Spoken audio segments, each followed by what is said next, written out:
And emotions ran high in Lincoln this morning after a vote that could determine the future of gender-affirming care for minors in Nebraska. 3 News Now reporter Alex Whitney was there. The future of the legislative session could rest on a debate over allowing trans children to access gender-affirming care.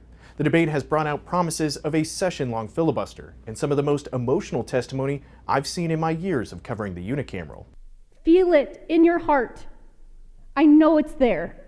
Look into the eyes of these kids and these parents who are hurting at the very sight of this conversation.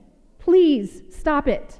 To folks who watch at home, the debates in the legislature can seem somewhat detached, but the passion and emotions were on full display for this week's debate on gender-affirming care for minors. This is the only type of medical treatment where a child dictates the desired outcome, and the parents and the medical professionals are expected to concur.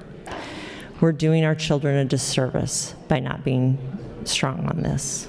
The stakes of this week's debate were far higher than any other this session. Opponents promised to filibuster every bill if LB 574 advances, and they made it clear on Thursday that those are promises they intend to keep.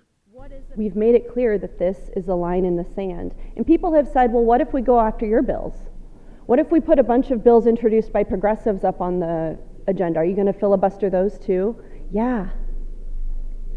Yes, because we're not like you.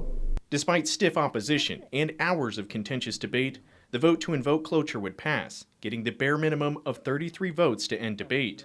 It was a disappointing outcome for opponents, but the battle isn't over yet. We want our community to live and survive to fight another day. We are not giving up, and we refuse to be the adults that give up on the trans youth of Nebraska. Thursday's vote showed that the promised filibuster was not enough to kill LB 574 outright, but the bill isn't law yet. It still has at least 2 more rounds of debate, and it must pass both before it heads to the governor's desk to be signed into law. For more on today's emotional testimony, head to our website, 3newsnow.com. In the newsroom, Alex Whitney, 3 News Now.